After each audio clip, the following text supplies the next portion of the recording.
दोस्त अच्छे मिल गए वहाँ हम्म। भी, उन्होंने काफी मुझे हेल्प किया, नंबर्स लिए, तो फिर प्रोडक्शन आप हाउसेज विजिट किए, खुद से जाते थे खुद से प्रोडक्शन हाउसेस खुद बगैर से किसी रेफरेंस? किसी ने कोई रेफरेंस नहीं दिया इंडस्ट्री में। तो एक्टर बनने का बहुत बड़ा ख्वाब है, वो प्रोडक्शन हाउस अपनी बेस पे जाता है, आगे से क्या रवैया होता है? आपको एंट्री नहीं होने देते आपको देखते ही गार्ड कहता है नहीं ये तो प्रोडक्शन हाउस है ही नहीं। आप कराची में जाए, किसी प्रोडक्शन हाउस के गेट पे नहीं लिखा हुआ कि वो प्रोडक्शन हाउस है। तो पहली तो बात यह है कि वो आपको घुसने नहीं देंगे, आप बगैर रेफरेंस के जा रहे हैं। कितने प्रोडक्शन हाउस में गए थे? तकरीबन सभी में, जहाँ जो कराची में 8-10 जो है एग्जिस्ट करते हैं या जो जिनका काम ज्यादा मशहूर है, तो 1 महीना तो मैंने यही किया, इसका नंबर ले, उसको कॉल कर, इसका ले, उस प्रोडक्शन हाउस में जा, उसमें जा। किसी ने मुंह नहीं लगाया। मैंने कहा सही कहते थे लोग यहाँ तो वाकई कोई मुंह नहीं लगाता। फिर एक दोस्त थी तो उसने मुझे काफी मोटिवेट किया, तो उसने कहा नहीं आपको भी टाइम लगेगा थोड़ा एडजस्ट होने में, चीजें सीखने में। यहाँ तक पहुंच गए हो ना तो यहाँ से आगे सफर बहुत थोड़ा रहता है। फिर काम कब मिला? हाँ, आप तो डिसहार्ट भी हो गए, पानी के भी मसाइल चल रहे थे, 1 महीने के फौरन बाद हम्म। मैंने मैसेज किया सैफी भाई को, तो उन्होंने बहुत अच्छा रिस्पांस किया। उन्होंने कहा कि आप मुझे अपना काम भेज दें। तन मन नीलो नील की रिकॉर्डिंग चल रही थी। एक कैरेक्टर था नुमान मसूद साहब का, उसकी जवानी का किरदार था और बड़ा इम्पोर्टेंट कैरेक्टर था। तो सैफी भाई को लगा कि ये लड़का कर सकता है। उसके बाद फिर वक्त बदल गया, हालात बदल गए, जज्बात बदल गए, चीज़ें अच्छी होना शुरू हो गई। तो अल्लाह का शुक्र था, दोस्त अच्छे मिल गए वहाँ भी, उन्होंने काफ़ी मुझे हेल्प किया, नंबर्स लिए, तो फिर प्रोडक्शन आप हाउसेज विजिट किए, खुद से जाते थे खुद से प्रोडक्शन हाउसेस बगैर किसी रेफरेंस? कोई रेफरेंस नहीं। अच्छा। किसी ने कोई रेफरेंस नहीं दिया इंडस्ट्री में। एक दोस्त ने मुझे दिया, उसके अलावा मुझे किसी दोस्त ने कोई जब रेफरेंस प्रोडक्शन नहीं हाउस कोई ऐसा इंसान जाता है जिसको एक्टर बनने का बहुत बड़ा ख्वाब है, वो प्रोडक्शन हाउस अपनी बेस पे जाता है, आगे से क्या रवैया होता है लोगों का? दिया। आपको एंट्री नहीं होने देते आपको देखते ही गार्ड कहता है नहीं ये तो प्रोडक्शन हाउस है ही नहीं। आप कराची में जाए, अच्छा, किसी प्रोडक्शन हाउस के गेट पे नहीं लिखा हुआ कि वो प्रोडक्शन हाउस है। तो पता कैसे चलता है? नहीं पता, उन्होंने हाइड, क्योंकि वहाँ लोग इकट्ठे हो जाए लाखों की तादाद में कि हमें एक्टर बनना है, एक्टर, उनकी अपनी प्राइवेसी है ना। तो आपको लोकेशन नहीं मिलेगी किसी प्रोडक्शन हाउस की सही, वो लोकेशन उन्होंने दूसरी गली की डाली होगी और प्रोडक्शन हाउस कहीं और होगा। तो ढूंढता कैसे? वो एक प्रोसेस है ना, ये सीखना पड़ेगा। वहां जाएंगे फिर आपको पता लगेगा कि अच्छा ये प्रोडक्शन हाउस यहाँ पे है, ये यहाँ पे है। तो पहली तो बात ये है कि वो आपको घुसने नहीं देंगे, आप बगैर रेफरेंस के जा रहे हैं। तो कहेंगे हाँ हाँ ओके कर लेंगे, अभी एडिशन नहीं हो रहा है, जब हो गया आ जाइएगा, ऐसे आपको टरखा देंगे। 1-2 प्रोडक्शन हाउस ऐसे हैं जो आपको अंदर आने की इजाजत देते हैं। अच्छा। हाँ, रिसेप्शन तक आप जाते हैं वो आपको किसी ऐसे का नंबर दे देते हैं जिसका कोई सर पैर नहीं होता, कि आप अपना ऑडिशन इसको भेज दें तो हम कर लेंगे। कुछ प्रोडक्शन हाउसेस अभी ऑडिशंस भी करते हैं और वो लगाते रहते हैं अपने सोशल मीडियाज पे, वो प्रॉपर ऑडिशन करते भी हैं। तो ये सब कुछ होता है, तो ये हमने फेस किया। मुझे तो किसी प्रोडक्शन हाउस ने नहीं जाने दिया। किसी ने भी नहीं? कितने प्रोडक्शन हाउस में गए थे? तकरीबन सभी में। अच्छा। जहाँ जो कराची में 8-10 जो है एग्जिस्ट करते हैं या जो जिनका काम ज्यादा मशहूर है, तो मुझे किसी ने पहले ढूंढा आगे एक्चुअली पहले ढूंढे। पहले मैं आपको बताता हूँ, मैंने यूट्यूब चैनल्स देखे लोगों के, मैंने फेसबुक से देखी, मैंने लिस्टें बनाई कि ये प्रोडक्शन हाउस है, सर्च किया, उनके नंबर से गूगल से लिए। जो गूगल से नंबर मिलता था वो चलता ही नहीं था, जो चलता था वो उठाते नहीं थे। फिर मैंने डायरेक्टर्स के नाम लिखे कि ये डायरेक्टर्स वर्किंग कर रहे हैं, वो क्रेडिट्स में लिखे होते हैं ना डायरेक्टर्स के नाम, वो लिखो। फिर राइटर्स को, वो एक प्रॉपर आपकी जर्नी है। आपने नई कम्युनिटी बनानी है ना, तो आपको पता होना चाहिए कौन काम कर रहा है इंडस्ट्री में। तो वो रिसर्च की, वो टाइम लगा के ये लोग काम कर रहे हैं, इनसे मिलना चाहिए। अब फिर लिंक्स बनाना शुरू किए, अच्छा फलां दोस्त को कहता हूँ या इसका नंबर दे दो, उस दोस्त से उसका नंबर लिया, उसको मैसेज किए। जिसका नंबर मिल जाता था वो मैसेज में रिप्लाई नहीं करता। मैं कहा यार ये क्या बात है। और जो रिप्लाई कर देता था वो दूसरा नहीं करता था, उसको पता लग जाता था नया लड़का, ऐसे कुछ नहीं आता, ये तंग करेगा। जाहिर है उनकी अपनी मजबूरी है, उनको कई लोग अप्रोच करते होंगे। हाँ, कितने लोग अप्रोच करते होंगे। तो 1 महीना तो मैंने यही किया, इसका नंबर ले, उसको कॉल कर, इसका ले, उस प्रोडक्शन हाउस में जा, उसमें जा। किसी ने मुंह नहीं लगाया। मैंने कहा ओके, मैंने कहा सही कहते थे लोग यहाँ तो वाकई कोई मुंह नहीं लगाता। या सोचा तो वापस ले जाता हूँ। एक दफा ये सोचा। अच्छा। फिर एक दोस्त थी तो उसने मुझे काफी मोटिवेट किया, तो उसने कहा नहीं आपको भी टाइम लगेगा थोड़ा एडजस्ट होने में, चीजें सीखने में। तो यहाँ तक पहुंच गए हो ना तो यहाँ से आगे सफर बहुत थोड़ा रहता है। अच्छा। तो अब नहीं जाना, अब नाकाम होके ना जाना, अब आगे तो रहो, यहाँ पे कुछ नहीं होता। उसने मोटिवेट किया। तो वो खुद फैशन डिजाइनर है, लेक्चरर थी, तो वो ज़ाहिर स्टूडेंट्स की काउंसलिंग करती रहती थी। तो उन्होंने हमें भी स्टूडेंट बना के काउंसल कर दिया कि वो कर लो। मोटिवेशन होती है ना, आपको सहारा थपकी चाहिए होती है। आप बेशक ऐसा ही एक बहुत सारी जगहों पे encouragement आप चाहिए इन होती है। बहुत सारी जगहों पे हम्म, आप होते हैं जहाँ आप कहते हैं कि यार गिव अप कर देते हैं, बस कर देते हैं। तो मैं 1 महीने के बाद इस सूरत-ए-हाल पे आया, और कराची शहर जब हम जाते हैं ना, यहाँ के लोग खुले-खुले पानी में नहाने वाले, खुली-खुली हवा में रहने पानी जाया वाले, करने वाले। बड़े-बड़े घरों में रहने वाले, हम्म, ठीक है? वो शहर इस तरह का नहीं है, वो शहर और तरह का है। वहाँ एडजस्ट होने पे टाइम लगता है। वहाँ हम्म, पानी आप नहा के ऐसे लगता था कि नहीं नहाया, अब और नहाना चाहिए मुझे।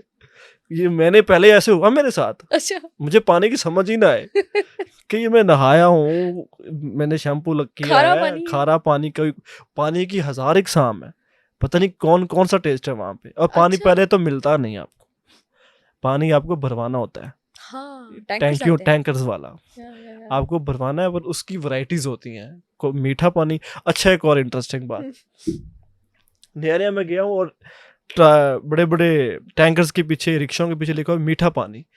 मैंने कहा यार मीठा पानी बांटते हैं लोग यहाँ इतना ज्यादा, हर जगह ही मीठा पानी, आपको मीठा लगा वो पानी। जामी श्री वाला मुझे पानी होगा। यकीन करें, मुझे लगा कि मीठा पानी ये क्या है, मतलब मुझे लगा कि शायद लोग यहाँ बहुत मुखय्यर नजर आते हैं, मीठा पानी ये तकसीम करते हैं।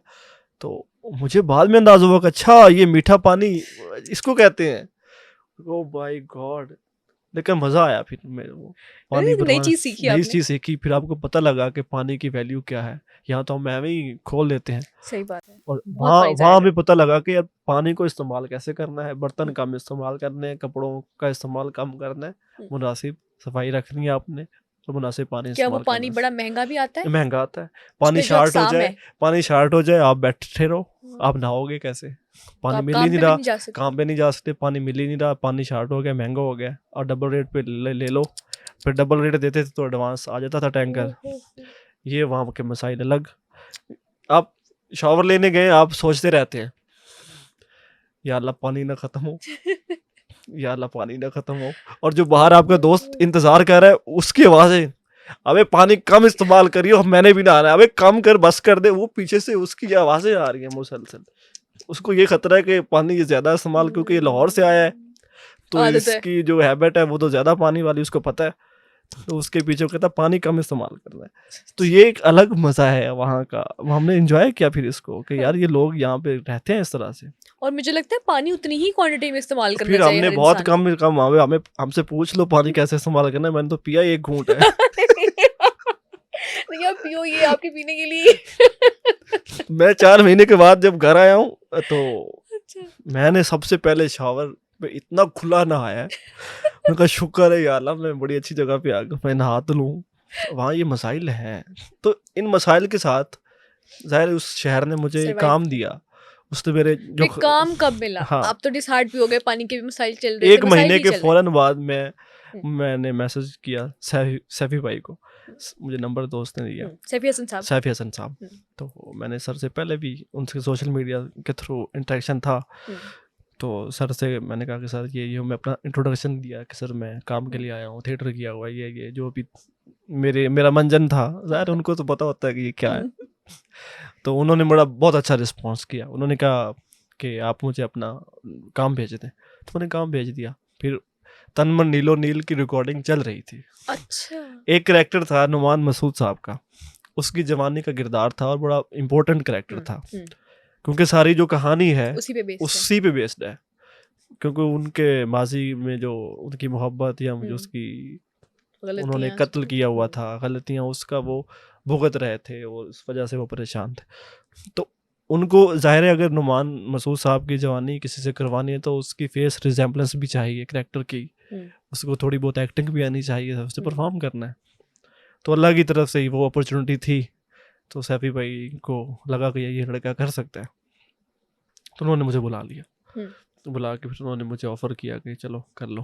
तो मुझे समझ ना आए एकदम वक्त बद, और सैफी हसन साहब के बारे में आप सोच नहीं सकते कि आप उनके साथ काम करें, वो भी पहला काम, क्योंकि ऐसे पाकिस्तान के लेजेंड हैं, उनके साथ हम तो उनको देखने के लिए घंटा कतारों में खड़े हो सकते हैं, तो वो आपको इतना अच्छा वेलकम कर रहे हैं, आपको अपॉर्चुनिटी दे रहे हैं कि ड्रामा ऑन एयर है, रिकॉर्डिंग साथ साथ चल रही है। बुलाया था जब आपको कोई उम्मीद नहीं थी? मुझे कोई उम्मीद नहीं थी, तो उन्होंने कहा बेटा आ जाओ। तो चला गया वहाँ पे, सेट पे गया, मुझे स्क्रिप्ट मिल गया, सब कुछ, मैंने हाँ। वो कैरेक्टर उन्होंने ज़ाहिर एक जितनी भी मैंने एक्टिंग सीखी हो वो एक बहुत बड़ा, ऊपर से ड्रामा लिखा किसने हुआ है, मुस्तफ़ा अफरीदी साहब, हुँ। ऊपर से सुल्ताना सिद्दीकी साहिबा की वो प्रोडक्शन है, डायरेक्ट वो इन्वॉल्व है उस ड्रामे में। बहुत ही खूबसूरत ड्रामा था। हाँ, उस ड्रामे वो इन्वॉल्व हैं, तो उसकी हाइप बनी हुई है कि तन्मय नीलो नील चल हुँ। रहा है। बहुत ज़्यादा मुझे परेशानी कि हुँ। पता नहीं कैसा परफॉर्म करूँगा, नहीं हो सका तो निकाल देंगे, ये हुँ। होगा, बेइज्जती हो जाएगी। लेकिन उनको पता था लड़का नया है, डरा हुआ है। तो उन्होंने बहुत अच्छे तरीके से मुझे गाइड किया, बच्चों क्या की बात तरह है! मुझे उन्होंने मुझसे काम निकलवाया, क्या बात है! करवाया, मुझे डाँटा भी, लेकिन उनकी डाँट मुझे बहुत अच्छी लगी। हुँ। वो डाँटते हैं, वो डाँटेंगे नहीं तो हम शायद निखार कैसे पैदा निखार होगा? कैसे पैदा होगा। तो उनकी जो डाँट है, जो उनका उसी में उनका प्यार है। हुँ। तो उसके बाद वो हो गया, पता नहीं लगा। अच्छा, और वो एक जो इतनी इतने बरसों का मेरा ख्वाब था, ये स्ट्रगल थी, तो वो उसका मुझे फल मिल रहा था। वो आपने जो एक ख़ास तौर पे वो जो महीना आपने गुज़ारा था, वो महीना गुज़ारा, वो बहुत मुश्किल था। बहुत मुश्किल था। वो काम मिल गया, थोड़ा-सा हुँ। और एतमाद आ गया कि यार नहीं, अब तो मैं कर सकता हूँ। अब तो हुँ। मैंने कर लिया है बल्कि अब हिट हो गया था हाँ, ड्रामा? और ड्रामा बाय चांस हिट हो गया। हुँ। और अच्छा, होना आपको चा पहले स्टोरी पता चल गई थी ड्रामे की, ये स्टोरी है नहीं, सारी? हमें ज़्यादा मुझे नहीं पता था, मुझे अपने कैरेक्टर का पता था, हाँ। उसके अलावा मुझे इतना ज़्यादा स्टोरी का नहीं पता था। और आपने कोशिश नहीं की कि मैं स्टोरी देखूँ कि है क्या? मैं वहाँ बोलता ही नहीं था, मेरा मैं ज़ाहिर है इतने बड़े-बड़े लोग मेरे साथ बैठे हैं, मैं तो बस जो मुझे उन्होंने कह दिया है, वही करना वही है। करना है। उसके अलावा मैंने कोई हुँ। हाँ नहीं करनी। पहला-पहला काम था, मैं सहमा हुआ था हुँ। ज़ाहिर है। और एक अदब का एक हाँ। दायरा होता है, तो हमें उसमें रहना होता है। पता लग गया कि लेकिन अंदाज़ा हो गया स्क्रिप्ट का कैसा है। उसके बाद फिर वक़्त बदल गए, हालात बदल गए, जज़्बात बदल गए, चीज़ें अच्छी होना शुरू हाँ। हो गई। फिर लोग मिलना शुरू हो गए।